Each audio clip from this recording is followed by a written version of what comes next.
Hello, friends. It is another Afterburner. My name is Ryan Pinder. There's Mike Gould.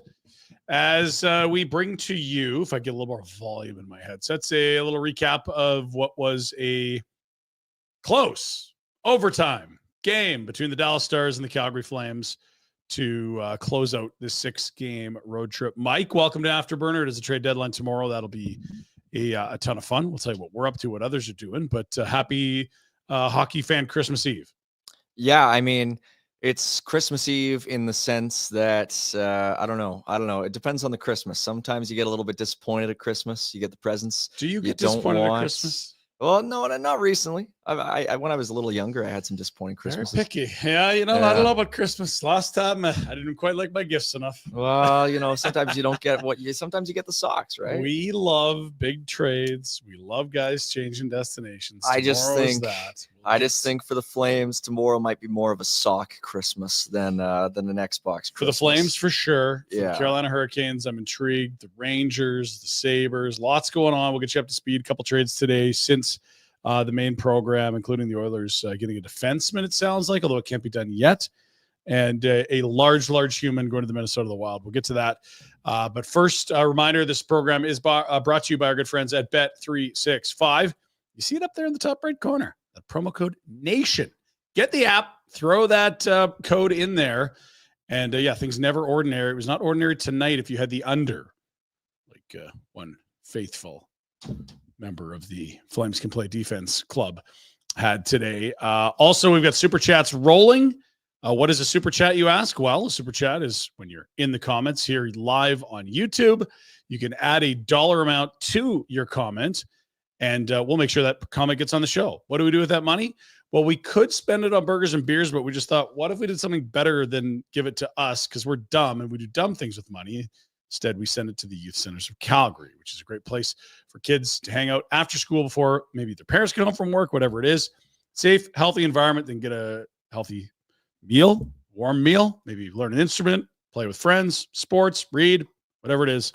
The Youth Centers of Calgary, a worthy cause of our Super Chat dollars. Reaction to the game. The Flames do finish the 6-game mini gauntlet at 2-2-2. That is wins, losses, and overtime losses.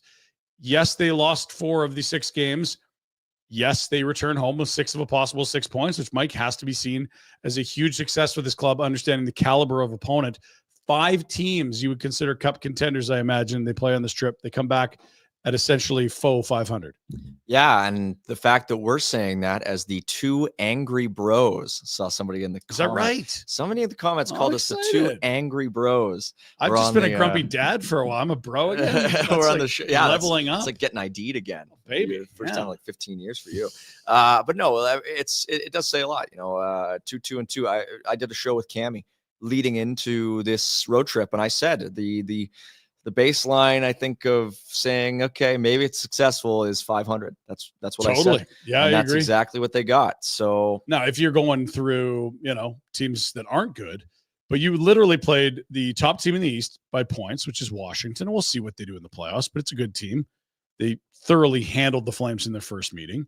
A Tampa Bay Lightning team has been one of the hottest in the NHL of late and just bulked up at the deadline. My cup favorites right now. I got them at 20-1 on the old 365. That's feeling pretty good.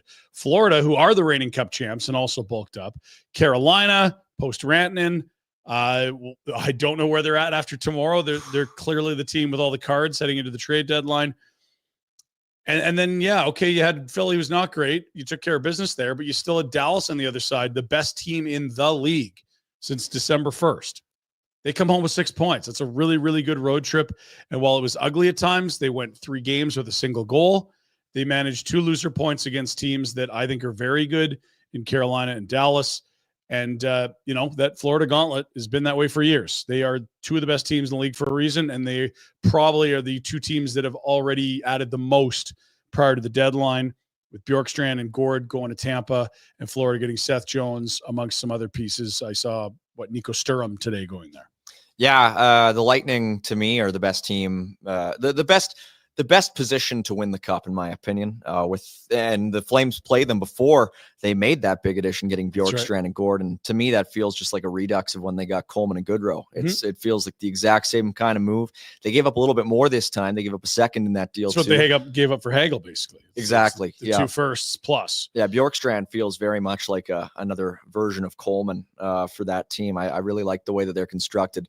The Flames aren't at the same level as those teams. There's no disputing it, and they're just happy to be here to a certain extent. But they were clearly the better team in Washington. They were the worst team, I would say, pretty decisively the following 3 games. I agree. They were the better team in Philadelphia, and for a lot of tonight's game, they were better until I think they took that 2-0 lead, and then they sort of started to lose a lot of steam. So there is that. This game was 2-0. They could not get a third goal. If they had gotten a third goal in regulation, this would not need overtime. They'd be coming home with 7 points. This team, over-unders were set for points at like 80 and a half, 81 points. Those are the sports books. Those are not fans. Those are not sports broadcasters with hot takes. Those are the emotionless managers of monies and the setters of odds. And this team has so far exceeded them and has impressed me with their ability to work as a team, outperform what I think is a skill deficiency.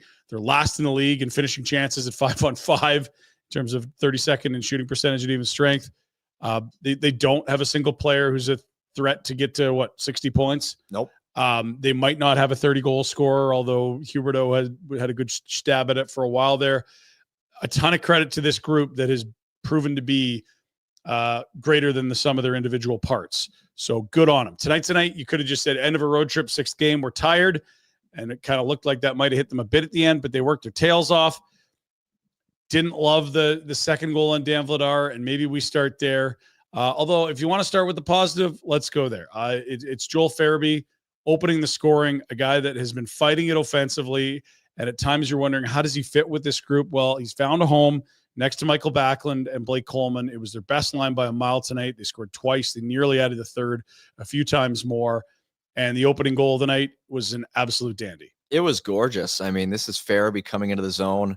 The kind of play that into a goal. I mean, a whole lot of individual efforts, and with Farabee being able to go inside out, making that move, there have been so many guys these last 10 games where you've been sort of wondering, how do they fit in on this team? How are they going to produce down the stretch? I mean, you can count them. It takes more than one hand to count the number of guys who have been struggling to produce. The long droughts. A few of them are broken tonight. Farabee gets his first as a Flame. Jeez. Second as a Flame. Second as a Flame. Not since second point as a game. Flame.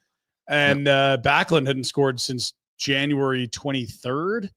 15-game goal drought is what John Abbott said on the broadcast. Mm-hmm. Like, that was a good night for that line to have a good night, because they have not had a ton of good nights. I don't think it's as bad as people have stated. I think Backlund finishes the road trip as a plus player, despite all the heat he's taken and all the heavy matchups and all that. But those guys needed to score, and you could tell Coleman, of course, in Texas, his line coming back to life. Let's look at the second goal. Is that line again that gave the Flames a 2-0 lead.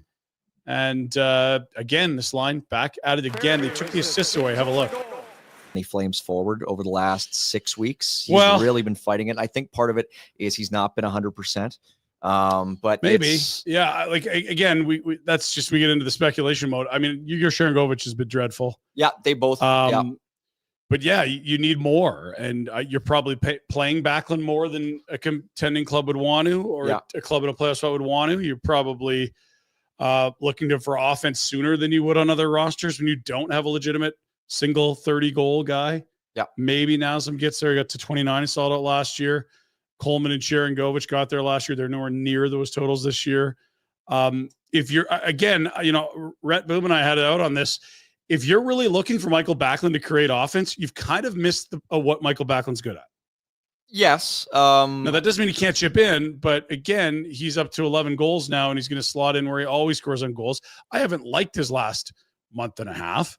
But the line was great tonight, and he was in those games where they got outscored like 10-3, 10-4, first 4 games of the road trip. He was -1. Yeah, I mean, the point about the goals, I guess, it's fair.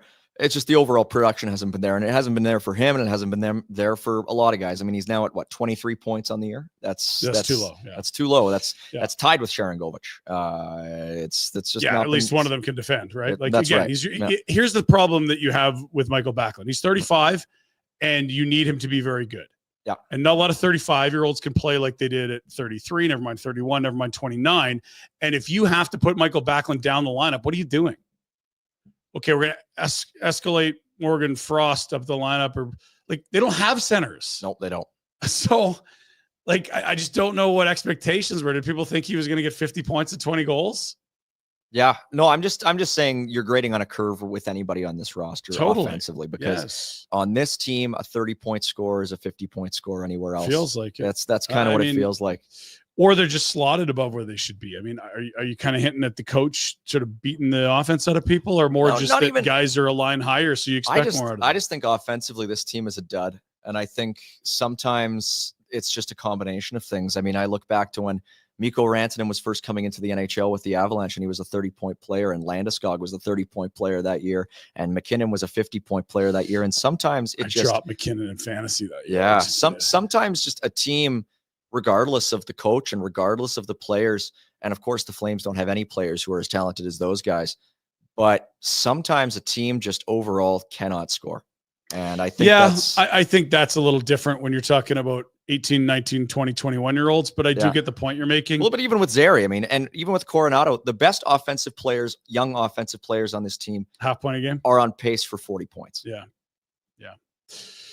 So it was 2-0 Calgary at one point, believe us, it really was. And then the Dallas Stars did what they do, which is not really have a tough time getting a couple goals where the Flames stalled out, and that left things tied. Let's start with the first goal. It's Wyatt Johnston getting this game within one, I actually, as good as Dan Vladar was, I really didn't like the goal tonight. Watch the point shot. And again, it's one where the big thing that has separated Wolf from Vladar this season is their performance when the team is up, and it's really been huge. Vladar, his numbers have gone up lately, but when the Flames are leading, his save percentage this year has been .880. So, do you believe that's a real thing, or is that just numbers not being perfect and even in every scenario? Like, I think because for example, what's his save percentage for the year total? It used to, I will. So what's his overall? I believe it's 893. Okay, so you're saying on 100 shots he lets in one more when they have a lead. It's a fair point.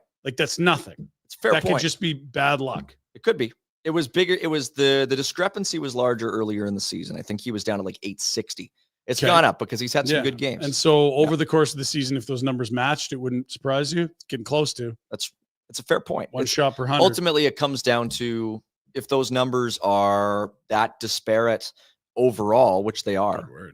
That's kind of where it plays in, right? I mean, but you can't dispute that Vladar overall, I would say, outside of those chances, right? Like he was strong in the first. He was, and it's something where too often we've seen this year them get into a bit of a hole, and then, they just can't score or get out of it. Tonight, I think, was one of his better games, but again, it's a case of grading on a curve. And I think all three goals, there are errors, I think, where you just, it's just not at the level that you want to see. We'll get back to Vladar in a moment. Let's watch the game tying goal. This is Jason Robertson, who shoots it well, but it's also not tipped, if I'm correct. Yeah, it's sort of Mackenzie Weegar's skates are there. I don't know if it necessarily changed. I think Dustin Wolf stops. Well, let's get back to the Vladar conversation. His last 6 games, I've liked the body work. I think it's the best he's played all year.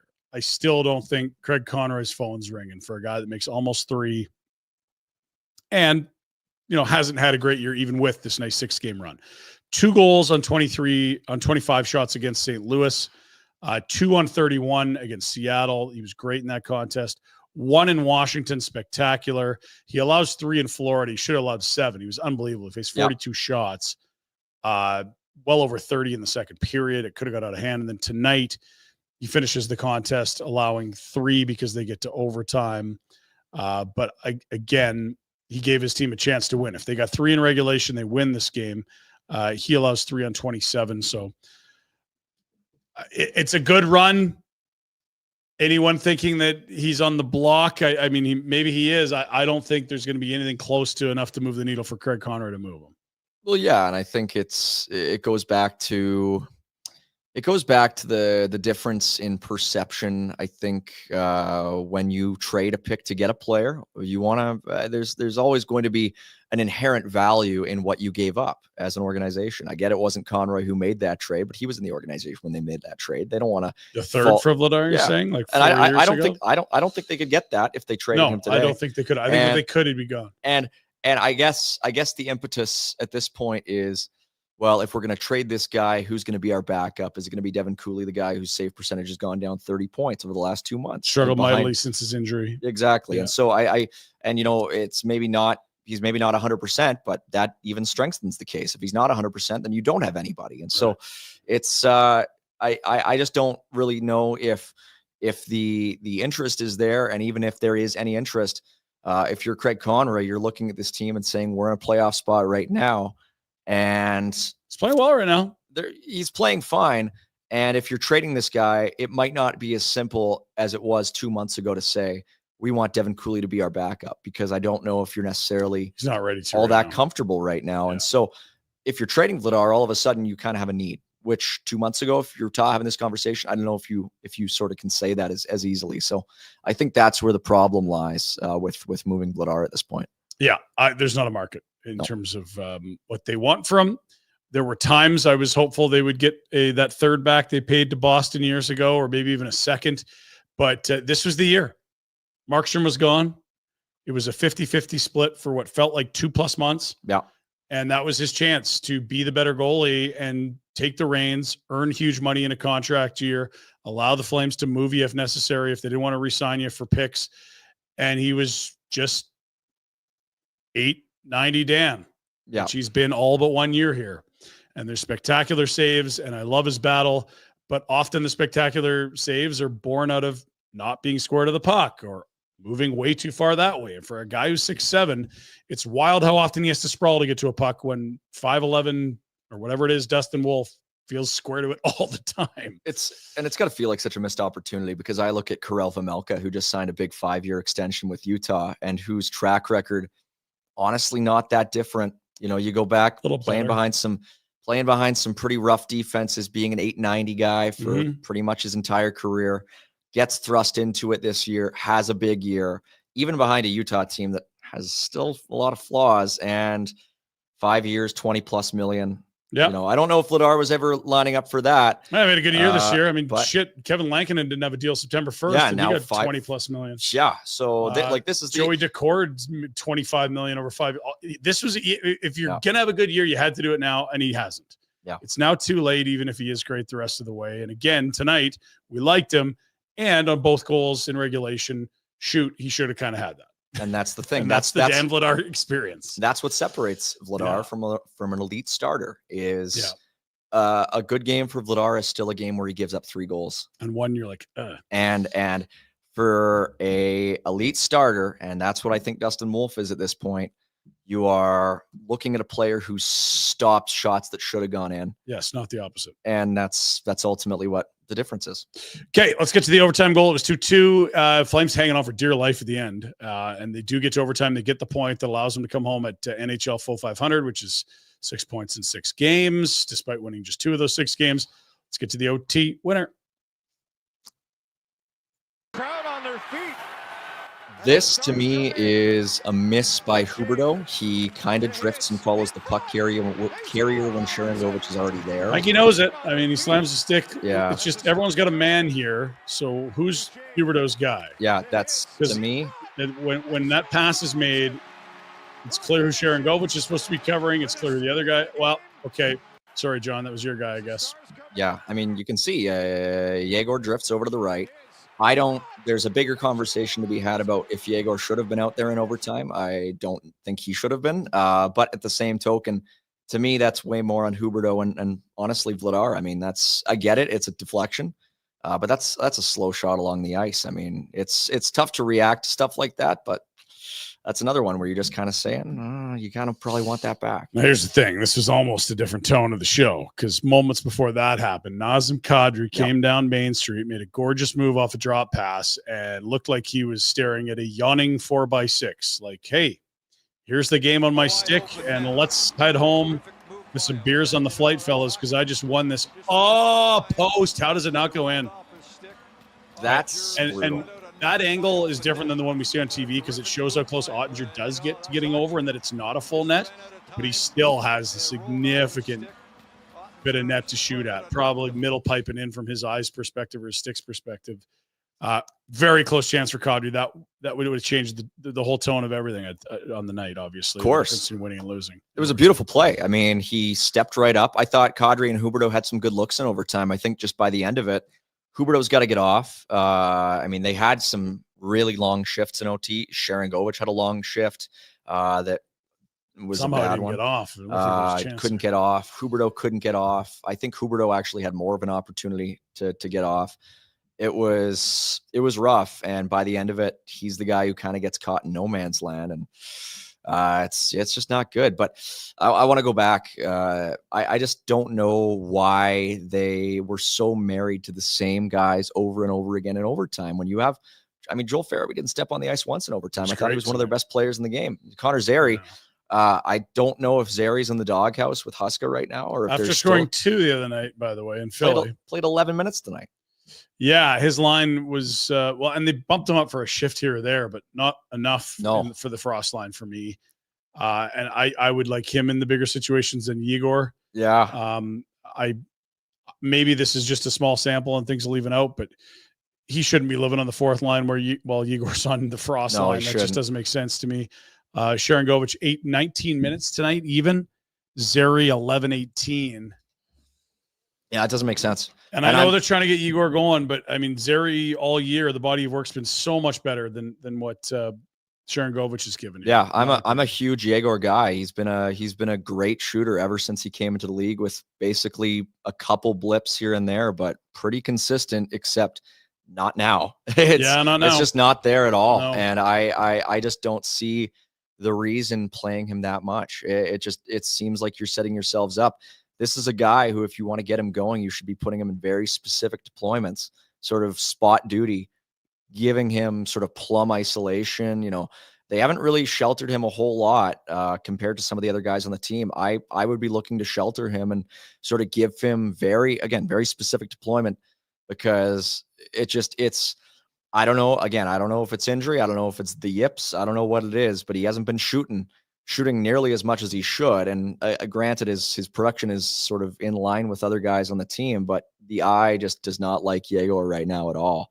And good thing for Yegor is he just signed a massive deal at $5 3/4 million. So he's not in the market for selling his home. No, I think he'll be keeping his home. If not, but maybe he's buying a bigger home because all that money starts kicking in. And if that's the case, you should be calling our good pal Derek Newman with the Derek Newman Group with CIR Realty. Buying or selling, Derek's can do the work for you. You can email him at dnewman@cirrealty.ca or give him a call, 403-619-6661.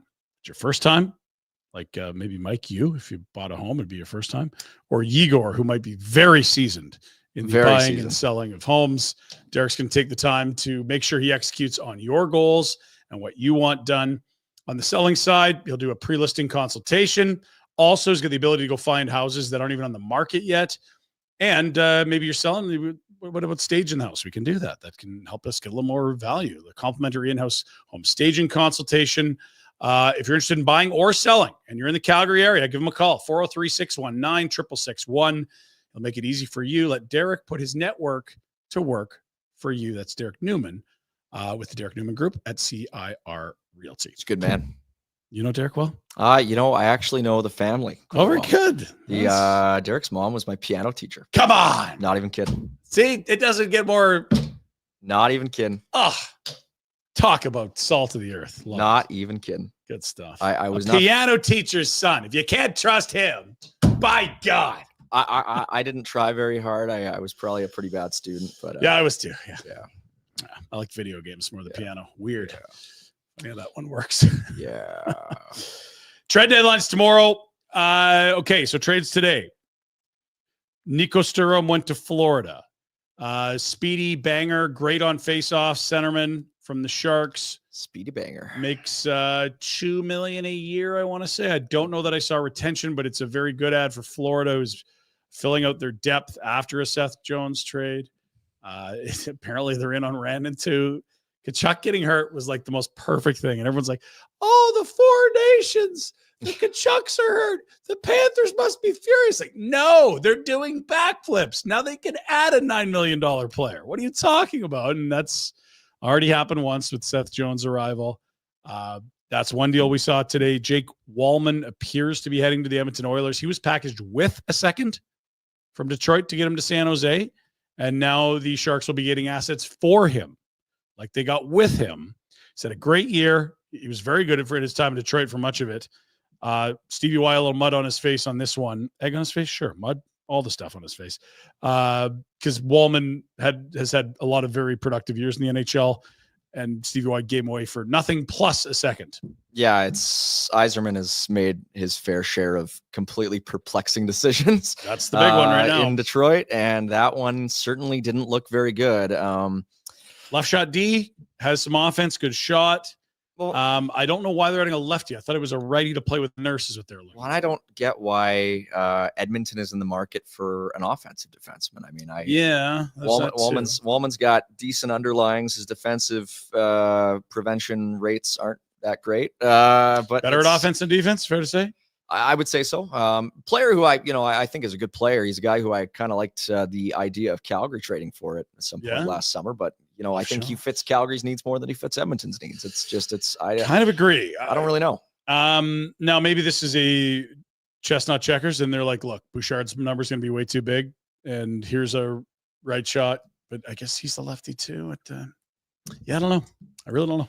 I guess the lefty thing, maybe that's a weird one, but, we'll see how it works. They've been trying to plug a bunch of retreads, whether it's a Klimberg or a Dermott or others, in that second pair. A lot of 6-7s. Don't know that they found their 4 yet. We'll see how that one shakes out. And it sounds like they won't be able to get it finalized till tomorrow due to some roster rules that are eased after the deadline. Yeah, cap stuff. I don't know. I'm curious to see who the prospect is. Apparently, our buddy Bob Stauffer was saying that it's not going to be one of the big guys. Not going to be like Matt Savoy or Bo Akey or Sam O'Reilly. So those are the big guys. And is a pick involved? Or do we not know yet? Well, there's a first round pick involved. Okay, that's considerable. That's supposedly the inclusion. Okay. It may or may not be conditional, but. Other deal today, Justin Brazeau, a large human, 6'5" right winger, goes to Minnesota. Actually, pretty good offensive and defensive player, but a depth piece. Not necessarily super physical, but yes, large. Back the other way, a highly touted Russian prospect they brought over here. I believe it's his rookie season. And the Jacob Lauko, who we all remember from the Kevin Ball hit on a Saturday night game against the Flames. That's right. Him going back to Boston. Lauko started his career in Boston, goes back to Boston, and in the I think I noted that he feels like a type of guy the Bruins are like. You're like, yeah, he played for them. Like, yeah, right. That yes. And the Russian center Marat Khusnutdinov. Settle down. Khusnutdinov. That's how you say it. Too excited. That's how you say it. He's got 2 goals this year.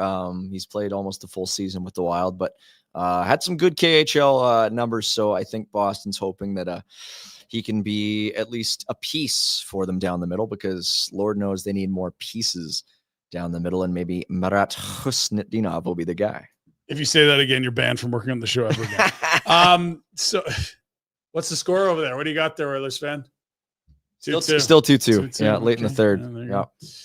Any other deals today since our show, the main show ended? Not really. I don't think so. Okay. I mean, here's the thing. Tomorrow, wall-to-wall coverage. We're talking about insiders. We're talking about immediate analysis. We're talking about former NHLers. It is a daily face-off trade deadline show. It is a one-off. It is a monster 5-hour behemoth starting at 9 a.m. Mountain Time, rolling to 2 p.m. That's 1 full hour after the trade deadline, because we do see some deals trickle through after the deadline, typically, where they get tied up in central registry after they're agreed upon and aren't announced until after the deadline. This will be, if you want very thorough and accurate and thoughtful analysis, this will be your go-to. Frank Seravalli, Tyler Remchuk, Nate Thompson's going to be on the Is he? program. It's Banger Crash. A big ad. Speaking So of he deadline scored a ads, goal against the Flames in the 2017 playoffs. The he high was a good stick. duck, wasn't he? Remember that? Good Remember duck. that? High stick. It was clearly a high stick. They called it a goal.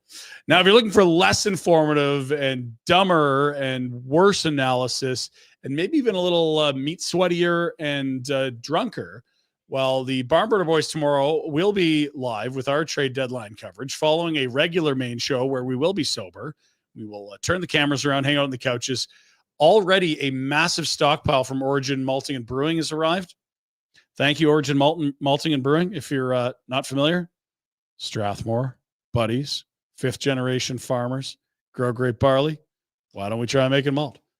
Make great malt. Why don't we try turning the malt into beer? Well, it turns out the beer is really good too, Mike. And we've partnered with them to make our Barnburner Blonde, which is a very drinkable, a yellow bubbly, as our sales guy would call them. And the pale ale, a little more mustard moxie to that one. Delicious. If you like hop your beer, that's the one. It's our Afterburner branded beer as well. We'll have a few of those on site tomorrow, but the Origin merch floating around. And yeah, after 40 years of growing the highest quality barley in the world, they're early on in creating some of the best quality beers in the province. The other beers they've got, if you're not familiar, that homegrown lager, the Mexican lager, it's on tap at a few of my favorite spots. Kids hockey rink and the Ship. Also, Pioneer IPA, Lazy Days Hazy IPA. The Lazy Days Hazy IPA. The Rockyford Raspberry, delicious summer beer there. And they've got a Gosa, red ale, brown ale, lots going on there. Head to the website for more information. It is originbrewing.ca, delivery, all that good stuff. And also they now have the Origin Calgary, the OC. It's their location up in the Northeast. Check them out if you haven't yet. And 943 28th Street Northeast, I believe through Thursday through Sunday. Check the hours on the website. Good place to check in and get some brews. So we'll be just doing a little taste quality control tomorrow, Mike. That's what we'll be doing, Mike. We'll be just making sure all these beers are good. That's a big job. And do they have a ginger ale? Oh, that's a good question. I haven't seen ginger ale. We should check on that. Yeah. Maybe when we're done the show, you can call Origin and tell them how to do their jobs. I will. Okay, sounds good. That's what we do on this show. Dude. That's 100%. That's what you do. That's what I do. Edwards, this is what you're supposed to do. Oh, we missed a couple. Vancouver traded Carson Soucy to the Rangers for a third. For the third that the Rangers got for Riley Smith from Vegas. Yes, and I think we had the Riley Smith trade earlier today on the other show, but that is correct. That's San Jose's third, so it's going to be a good third. Basically a second rounder. Yeah. Yes. So a pretty good deal for Soucy. I mean, depth defenseman going for that much. I mean, pretty good. Pretty good deal for Vancouver, you're saying? Yes. Okay, that's very right. good. Just that's trying right. to clarify, sift through all that. Yeah. Very good. Okay, so we told you about Origin. We told you about our dumb deadline coverage. We told you about the good trade deadline coverage. That wraps up a lot of the dumb we had to cover today. What's up for the Calgary Flames? They finished this road trip, and we turn our eyes to the road ahead for Platinum Mitsubishi. Mike, tell us more. Well, the big thing at Platinum Mitsubishi right now is the auto show is coming up next weekend. So that'll be March 13th to the 16th. It's a show on automobiles. It's a show. It's like this show, but it's in person and it's not about hockey and it's actually about cars. So it's nothing like the show. But it's just a little bit like this show. I mean, it's going to be the auto show. It's at the BMO Center. It's at the big bronze building on Stampede Grounds. It's the big, you know the one. Yeah, it's BMO Center. And we're going to have Outlander 2025, brand new, refreshed for the 2025 model year. The cool new things with the Outlander, Yamaha speakers. You like listening to music? No, I love it. You love it. Well, then you'll like the Outlander because the new 25 Outlander, you know how in cars sometimes you see the sound systems and they got like the really nice ones in the top of the line models. They got like the Bose or whatever they bring. Sure.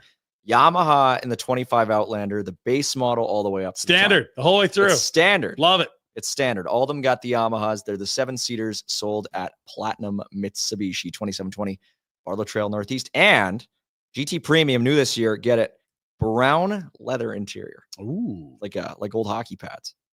Like Barry Breast vibes. Yeah.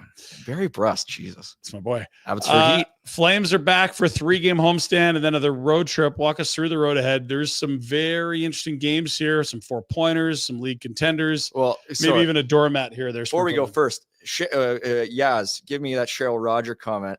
Cheryl, get in here. Cheryl's a customer. Hello. Cheryl, just last week, we got a happy customer here, a cherry red Mitsubishi Eclipse Cross. Cheryl doesn't want to be ID'd like that. You can't dox her on the show. Oh well, I told her to tune in, and she's tuning in. We got Platinum Mitsubishi in person live here on this show. Wow, how about that? Coming up, thank you so much, Cheryl. Appreciate you tuning in. Flames got some big games coming up. Montreal Saturday. Montreal on Saturday. It's a vibes game every year. Ignore the standings. Montreal comes to Calgary once. It is a night at the Dome, not like many others. Well, it's going to be a bit different because it's not on New Year's Eve. That's when it always used to be. They would come in on for New Year's a while, Eve. yeah. A little bit different. So got some Canadian matchups coming up. It's going to be Montreal coming up on Saturday. Then Vancouver, they got a big midweek, a big break after the pretty much after the trade deadline. They got one game and then they got 3 days off. They got the 9th, 10th, 11th off before the Canucks come into town on the 12th. The Avalanche on the 14th. So these are some pretty good teams coming up. Avalanche, Maple Leafs, and then the Rangers. The Rangers are coming up, and they've made some deals. They got JT Miller, they got Carson Soucy, and they might. We didn't talk about this earlier. They might be getting JJ Peterka. We're hearing mixed reviews on that. Yeah. We're hearing he's not in conversations with the Sabres and Rangers. We hear he is. This is what happens when you're within 24 hours of the deadline. Some insiders have some info, some of others. We don't have the full pictures. We only have little snapshots. We'll get to more trade speculation in a moment. Because again, we'll probably close the show with lots of questions and comments. And I do have a theory on what's going on.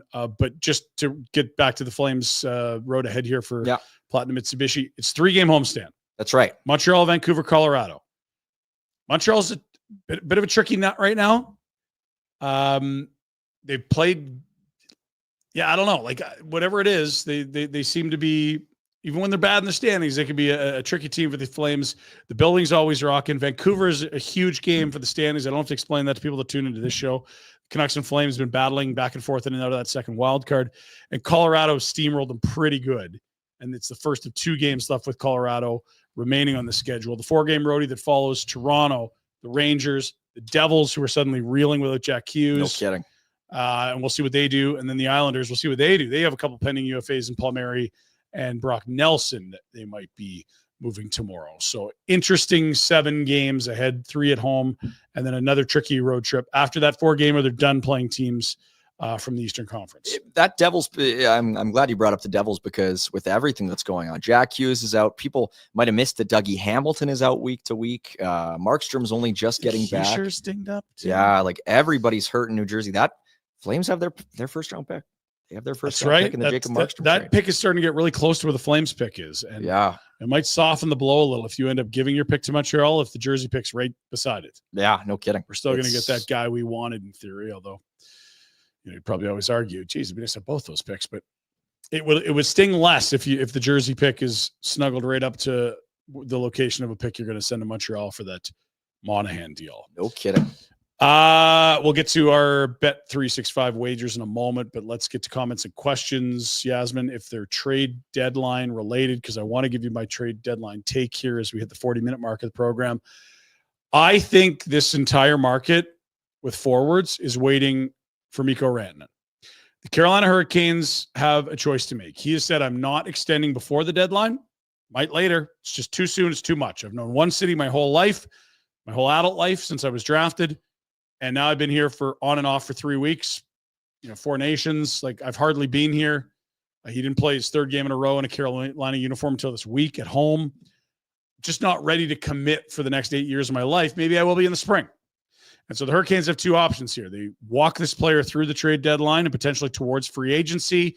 And maybe he loves it and decides to resign later. Maybe they win a cup. Maybe it's magic and kumbaya and everything goes great. Maybe it doesn't go well. Maybe the Canes have to try to work together a sign and trade where they can still get something back. And maybe that can't get done. And he just walks for nothing because there's one place he wants to go. And that's that. We don't know. But until that card is played by Eric Tulsky and the Carolina Hurricanes, I just don't think teams are going to start moving on these second-tier forwards. If you're in the market for an upgraded forward, everyone can fit in Mikko Rantanen at 2.3, which is what he'll be making if Carolina retains half. and it'll be a huge bidding war with a lot of teams involved. And for the teams that all want him, only one and maybe zero will get him. Then they'll fall back to other options, and the markets will develop for those other players after Rantanen. Yeah, we haven't seen as many forwards be traded. It's been a lot of defensemen. Like I think you make a good point. For me, I think Carolina would be nuts to give up Rantanen. I think this is a player you acquire because you want to go all in, you want to make push. I understand you're not happy. Oh, the Oilers just won. But I understand it. You know, you want to. Which MVP candidate scored the goal in overtime? Looks like it might have been Leon. I don't know. From Connor? Okay. But in any event, we got our Oilers sales honk in town here. So there you are. Yeah, he's taking a bow. Thanks very much. Imagine that, a top 7 team in the NHL with 2 hard candidates. Just might have been Bouchard. It's hard to tell from here. Back to the Rantanen. And anyway, I just think they'd be nuts. I mean, you make this trade, and you have to really have a chat before you make this trade in the first place. Of even if we can't get Rantanen to commit, how do you give up what you gave up if you are willing to punt 3 weeks in? Yeah, I'm hearing a lot of revisionist history, which is, oh yeah, well, Nate just, he wasn't long there anyway, and they didn't give up the best prospects. Or first, it's like, whoa.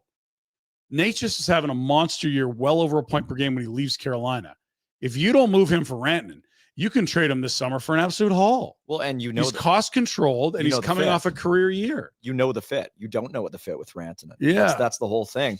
You trade a guy who has not missed a beat, which I'm honestly surprised at. I thought he was going to take a step back in Colorado. He's been even better. Yeah, he's been great. He fits in brilliantly, and his speed, that's a trait that Colorado's consistently coveted, guys that can fly. Yeah, but to me, I think Carolina would be setting themselves up to trade Rantanen for less than they gave up, and I think they'd be setting themselves up to wash. Maybe. I don't know. I feel like the thing with that trade is that he's a rental and you can get him cheap, and there'll be so many teams involved. You can have your pick of the litter.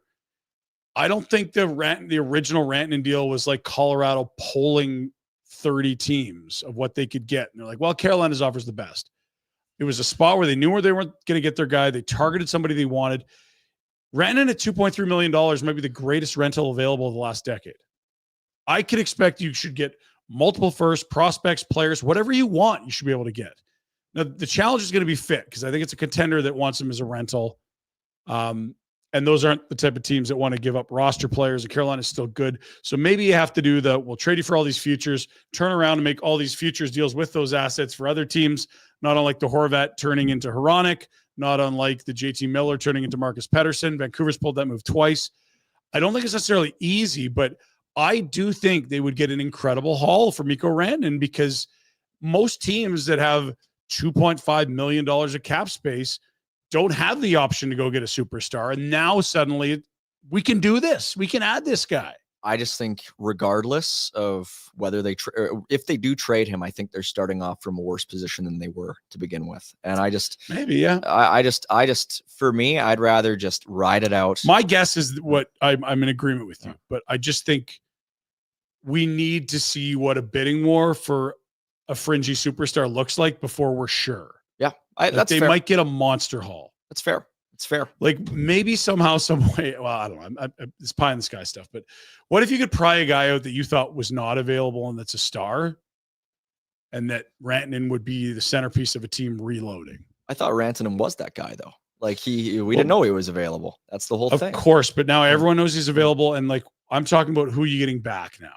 I don't know. I just don't know I buy it, but maybe. The other thing that's happened here is it hasn't been a great fit early by counting stats, but you said a lot of posts. He's got his PDO's like 960. Yeah. Puck luck has not helped. And I think people have jumped to conclusions based off that. Well, and that's the thing. You talk about, flipping Rantanen and using those picks to a la Horvat and Hronek. The Horvat-Hronek saga was something that played out over 2 months. I just the don't. Pettersson one played out over a day. It's fair, but that to me feels like a much lower stakes thing. They're literally trading guys for first, turning the first into other players. They're both the same thing. Yeah, I guess you'd have to sort of execute it very quickly. So if you're Eric Tulsky and you're the Carolina Hurricanes, it's been basically 2 to 3 days of knowing this is going to be this. this is probably, if you're doing homework, this is the homework you're doing. Yeah. No, it's Like if I get Toronto's 2 firsts and Easton Cowan and who's another guy they really like their the Fraser Minton, 2 firsts, 2 prospects. Okay. Now I got to talk to all these other teams that are sellers of players that can help us now. Like I do believe it's complex, but I also think that's why, they control the whole market here. And I think they are setting up, if we're going to take futures, and they might not do it. I'm with you. Like I wouldn't be upset with them if they ride it out. And if they play really well, I think maybe he will resign there. Yeah. We got to move on, but I think with the market being where it's at right now, I think even 2 firsts in Cowan would be, I wouldn't do it. I think if you're the Leafs and you have a chance to end if I'm the Leafs, drought, I do it. Well, that's the team. If I'm Carolina, I don't do it. Oh, I see what you're saying. I because the way that Natchez has been playing, if I parlay that, and I get it's sunk cost, whatever, but if I'm Carolina and I'm seeing the year that Natchez is having, and I've given up on that already, and now I'm giving up on another guy in Rantanen who's already won a cup and has had an incredible playoff. That was theoretically the best player in the deal. Yeah, and if I'm giving both those guys up, ultimately, I now at the end of the day, I have neither of those guys, and I have 2 first-round picks from the Leafs, which are probably late first-round picks, and I have Easton Cowan, who looks good, but I just don't know. I wouldn't do it. Yeah, well, and this is my whole point with Carolina. If you're getting futures, you have to trade the futures for the present. And even then, it's about the present. But then you turn from sellers to buyers, and right now it's a terrible time to be a buyer because the prices are crazy, and 2 first-round picks gets you Oliver Bjorkstrand. You're buying and selling in the same market, so I don't know. I think it's tough. I think it's tough. I definitely think it's tough, but I am fascinated to see how it plays out. Yeah.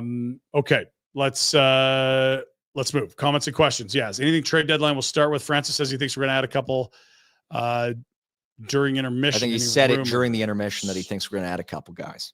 The Flames are going to add a couple guys. Yeah, you know what? I don't think it would be crazy to think if an hour before the deadline, Craig Conroy calls around the league and there's a guy who's like, shoot, I thought I could get a second for this guy. I guess I'll take a third now. Gets Oscar Fentonberg.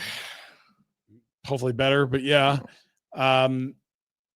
Could you find someone better suited to play with Mackenzie Weegar on the left side? I think the answer is yes. Could you do it for a third or less? We'll see. If they can, I think they do it. Sure. I think the market on defensemen is already so hot. I think, we've seen Soucy, we've seen Desharnais. I just don't know what the guys are left. Like if there's really a guy who's a third pair guys to be. Well, I guess not Soucy necessarily, but yeah. Well, kind of with the way that he's played this year, but it's not last year. Yeah, I don't know. It's that's the situation I could see them doing it. I don't know about. Like they just have a lot of forwards already.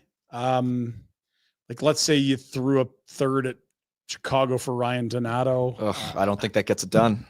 Maybe not. But like they need offense. He scores at even strength. I don't know. I don't think they're going to be that busy. I really don't. I think it'll be around the fringes of the roster unless they can make ignore the standings, ignore the deadline. This is the type of deal we've been trying to make for 2 years.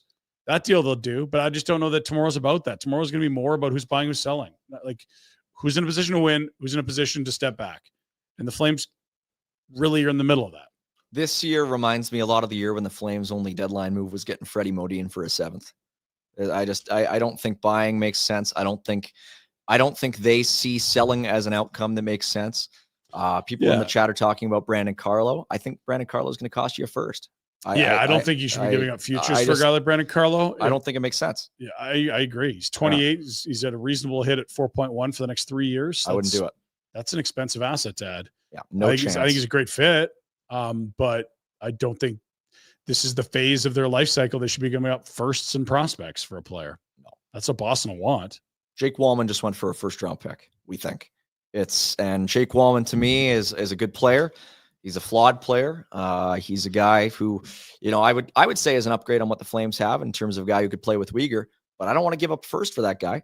Yeah. And I think if you're giving up thirds or fourths or fifths, that's where you're getting into Vinny Desharnais guys. That's what Desharnais cost. I don't want that guy. Yeah. I think the Flames already got that guy. They got lots of third. I don't think Desharnais is a substantial upgrade on Miramadov. Like I think these are all sort of bottom of the barrel, dime a dozen guys.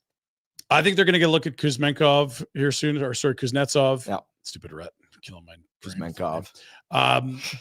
Solovyov went down. If they can find a spot for Miramanov, like take a 6th, who cares? Yeah. Just there are too many righties. Pahal solidified the right side of the third pair. Brstevich is down there. You've got Parekh, who's going to get some NHL games next year. Got to talk about him. Yeah, maybe not tonight, but yeah. 100 points. 100. Well, tonight is the night. Yeah. Yeah. Power play goal, 100 points. Yeah. Hit that. He's the first. He tied Ryan Ellis. 100 points. First guy to do it in 15 years. It's unbelievable. He's on pace for 112. I think it was Ryan Ellis's 19-year-old season as well. This is Parek's 18-year-old season. That's right. It's very elite company he's kept. The back-to-back 30-goal seasons. No one's done it in OHL history. In OHA history, Bobby Orr. Good company as well. He'll be in the NHL next year. End of story. That's the way that I see it. Yeah, and for how long and how they use him, that's the real question. But he'll get some games for sure. Yeah. And then that stinky. Oh, we got breaking news. Breaking news. Let's go to it. We got Brock Nelson going to the Colorado Avalanche for Elliot Friedman. So that the Colorado Avalanche have been consistently searching for a second line center ever since they won the cup and Nazem Kadri left in free agency. Yeah, they tried Ryan Johansson. It didn't work. They tried Casey Middlestat. They haven't loved the results. He's still young. He's 26, but it hasn't been great. Brock Nelson is steady Eddie down the middle, and that is a massive piece for the Colorado Avalanche, who are sleeping giants in the West, sitting in a wild card. Yeah, Brock Nelson's got 20 goals and 43 points in 61 games this year. He's another one of those Islanders. The Islanders have a knack for these guys who are better when they're in their 30s. They had Josh Bailey, who sort of went from looking like a draft bust to a 70-point guy when he was 30. Brock Nelson has been a really nice story after being the last pick of the first round in 2010.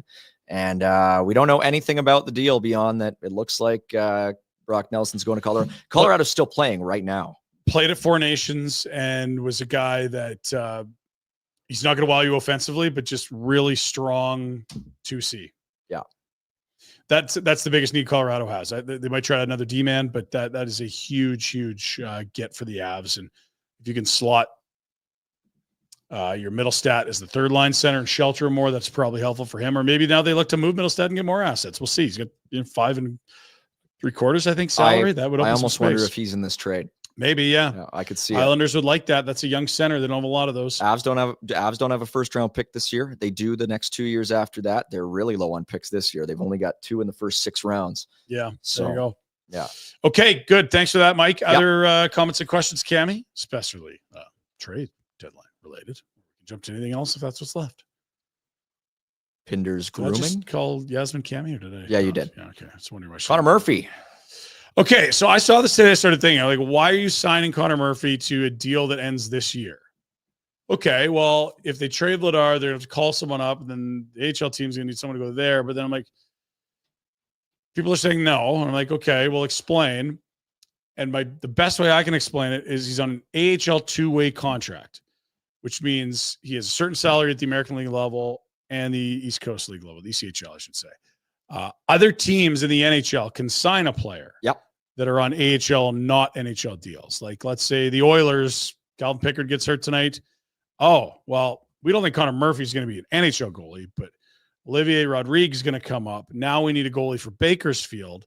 So we'll use an NHL deal to sign Connor Murphy. Recent example of this was in the 16-17 season. The Flames were preparing for the expansion draft. Matt Bartkowski. Remember him? Mm-hmm. Yeah, he was in Providence on an AHL deal. Sure. Flames signed him away from the Bruins organization. The guy they wanted in the Iginla deal originally. They gave him a 2-year deal, and he ended up being an expansion draft guy. Put me in, coach. I'm ready to play. Alexander Koklichev was the other guy in that deal.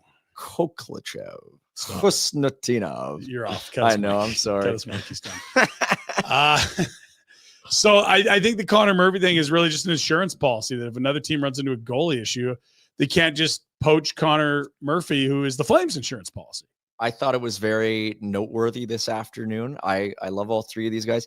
Pat, Francis, and Wes, all within a span of 20 minutes, put out a very similar tweet saying this means nothing about Dan Vladar, which to me, I mean, that's, the Flames probably very intent upon saying at this point it has nothing to do with Dan Vladar. I would suggest they have good sources that were telling them the same thing. There you go. And I think it's a very clear message of what this means. It doesn't have anything to do with Dan Vladar. 100% consistent with what I'd heard. Exactly. So that's fair. And that I know when it's the trade deadline tomorrow, it's when everyone's brains go. But you got to get out ahead of that stuff. And they did. It's only a contract. They've got 5 contracts left. You get 50. There's 2 things that limit how much talent you have in the league as a team. It's 50 contracts and a salary cap. That's it. Well, there's a reserve list limit too, 90, I believe. Yeah, I'm not too worried about the reserve list limit, but okay, 90. I believe it's 90. Yeah. Okay. Ruslan Zanulin was still on the reserve list last year. All those Russian centermen. They're gone now. They're all off. Andre Teratukin's still in there. Jake Boltman's still on there. More relevant. Okay, other questions or comments? We're getting nerdy, folks. It's Gould and Pinder. Angry boys. 23-man roster limit is lifted as of midnight. See, there you are. They even Pike bomb. That's thank you, Pike. Did you hear about Pike's wrench? No, look at his comment. Yeah, let's put it back up there. See right next to you. He's a I don't know. We're trying to figure it out. He's a fortunate man. He's a hard worker. Okay. More comments and questions. Yuri, and never always forget. You can remind me how to say your name because I'll probably won't forget for a while longer. Rumors on a non-affiliated podcast are flying around Marchand. You see any paths to him being moved to? Totally do. Yeah. I think it's a bit of a shit show in Boston right now. And I think Brad Marchand could always come back to Boston this summer if he wants to. I think he could also go chase a cup this year. And I think the Bruins could also get a nice little return for him. It's probably could be a win-win here if you just ignore the whole one jersey Bruin Ring of Honor thing. Yeah, I think there was another non-affiliated insider on another non-affiliated show this evening that was saying that the Bruins might trade him to another non-affiliated team in the Western Conference. I think they were sort of saying that the Bruins would prefer to move him away out of conference from as far away from them as possible. Yeah, I'm trying to remember. I forgot if they mentioned any specific teams, but they were sort of angling towards and there is interest. That's been made very clear by other teams. They want Brad Marchand, and I think he will ultimately have say. I think I think that's contractual, and also on a personal level, the Bruins want to do right by the guy. But, sure, that makes sense. Yeah, but he's been on a team-friendly deal forever. The whole notion that he should take a pay cut to be there is like you haven't been paying attention. His whole career, he's had under market deals. Well, and the thing is, also, I mean, I would have thought maybe Colorado would make some sense, and I don't know what the money looks like now that they got Brock Nelson apparently. But and we'll see if Casey Middlestad's there or not because that's exactly the salary too. Because that's the thing as well is McKinnon and Marchand. They go back. They know each other. They're both Nova Scotia boys. So I can see it. Love to see that little rat go to work elsewhere. He's been fun.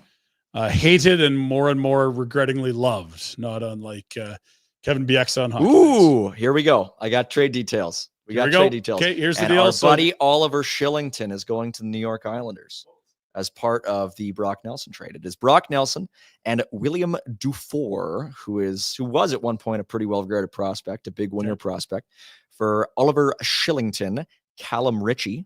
Yeah, prospect. Big prospect there. 2026 first, could be a 2027 first. And yeah, I would assume so. And a conditional 2028 third round pick for Brock Nelson and a William Dufour. Yeah, you got to stop saying hockey players' names. It's driving me nuts. William Dufour. It's like a William Dufour. You worked with Boomer for what 10? That's how he says words. I mean, I'm just it says LeBron James. That's LeBron James. So there you go. Let's Washington summarize Detroit. So again, it'll be Colorado sending Callum Ritchie a first, a conditional third way down the road, and Oliver Shillington for. A used to be prospect William Dufour, not a bad prospect. Brock Nelson, right? William Dufour was on that St. John Sea Dogs team with Jeremy Poirier and I'm sorry, and I believe Jan Kuznetsov. Yaz is dying over here. That was the Memorial Cup team. He was on the Memorial Cup team with Jeremy Poirier and Jan Kuznetsov. I see a dog. And then of course came to Bridgeport. He's a 6'3" winger. He's pretty good. I think that's a good piece for Colorado too. I think they did very well in this deal. What's wrong, Ryan? Nothing's wrong, buddy. Can't you see now why I work at Mitsubishi? Back to the comments and questions. Here we go. Any depth on the left side? Connie might be targeting tomorrow. Yeah, I think it's got to be not expensive, and so you're probably just seeing what scraps are left. And hey, does this late pick satisfy a need? And is that guy actually an upgrade on the Hanley? Being Solovyov, Kuznetsovs of the world. You know, there was a guy who we were both talking about off mic who I'm very curious about, just because he's been a healthy scratch in Anaheim for the last, I think, 5 or 6 games now. Zellweger? I'm very curious to see what ends up happening with Olen Zellweger. You were making the point off mic that Pat Verbeek waits and waits and waits on guys. Well, I don't think he waits if he likes what he sees, but I think if there's a GM that's overvalued pieces he's had and hasn't moved them because his price has been too high, it's Pat Verbeek, who I don't think is on the same page as Trevor Zegras. I don't think Trevor Zegras is a Pat Verbeek player. And it's John Gibson, who clearly doesn't fit their window, what they're trying to accomplish. He set prices for them that the league says, no, not worth it. Yeah. And so I just don't see him this early in Owen Zellweger's career saying, yeah, you know, let's just cut bait. He's not a cut bait guy. He's almost too stubborn, and he'll drive the value to zero rather than cut bait. That's what he's shown us. So I like the concept of trading for Owen Zellweger. It doesn't match anything he's done. If you're going prospect for prospect, we've seen that. He did the Drysdale for Cutter Gauthier deal, but maybe that's what they want. I don't know that he's available like you'd hope he would be. Well, that's the thing that's always sort of been there in Anaheim, even after they traded Jamie Drysdale. They got a bit of a logjam. They got a lot of defensemen. Mitchkov and then Jackson Lacomb's been amazing this year, and I think he's sort of been what they wanted Zellweger to be, and he's also 4 inches taller. So he's older too. I think there might be a chance there. I think it's a player who Calgary would covet. He's a lefty. He's a Calgary boy too. Calgary man. Yeah. Growing Calgary up in man. front of our very eyes. I can call him a boy. He's younger than me. No, are you sure it wasn't Owen Zellweger? It's Olen. It definitely isn't Owen then. Yeah, it's Olen. There you go. Like Olen Nolan. Remember him? Owen? Olen. Northern Ireland. Belfast. Owen Nolan? Olen Nolan? I don't know him. Don't know him. I owe him. Let's get to some more comments and questions.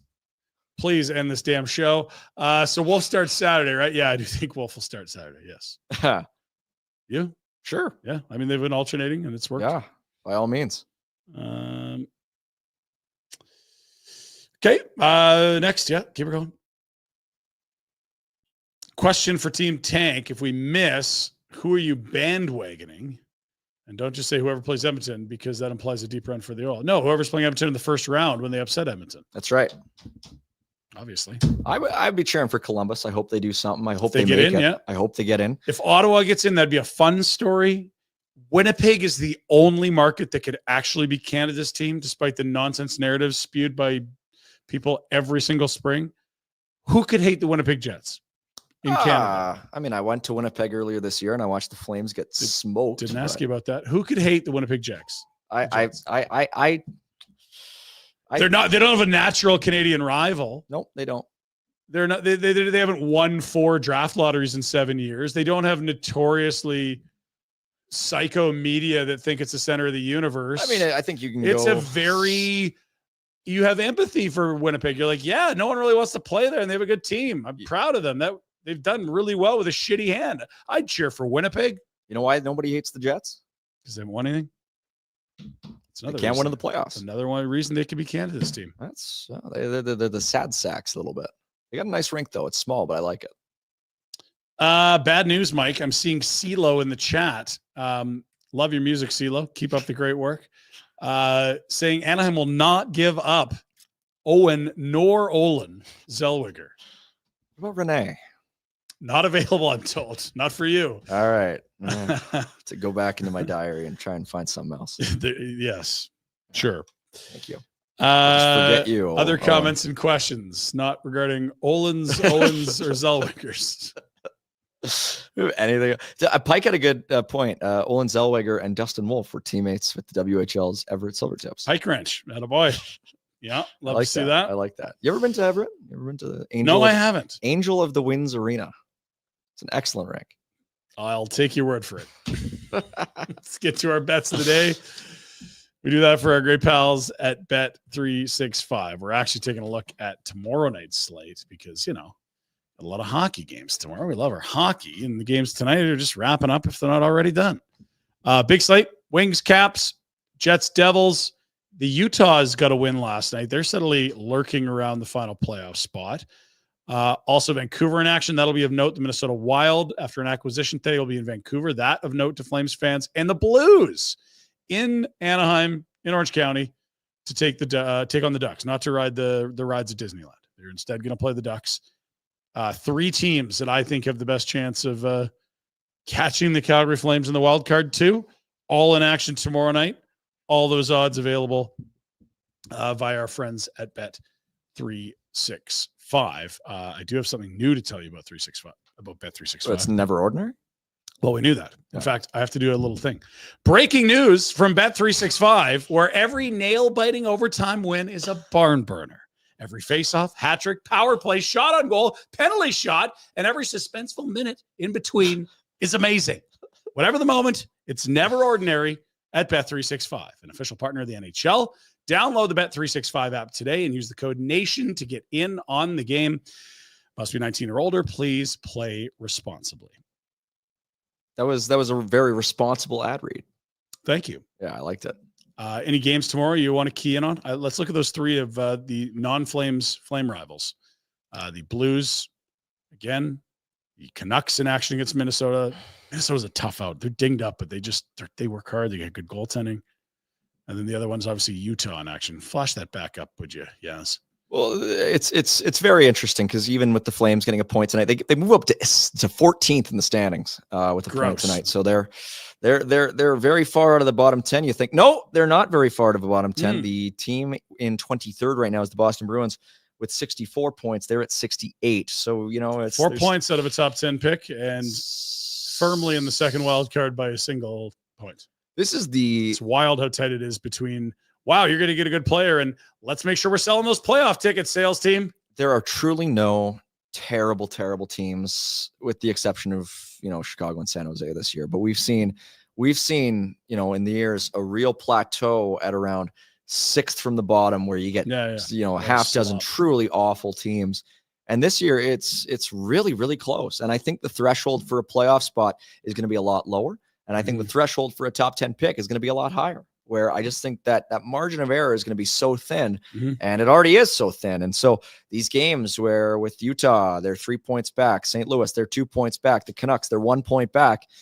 If you're on team tank one day, you could be on team playoffs the next day. And I wouldn't blame you because it's just so tight. Yeah. And look, I'll say this. I have firmly been entrenched in I don't think they're good enough to be a playoff team, but the closer we get, the more I watch this team play.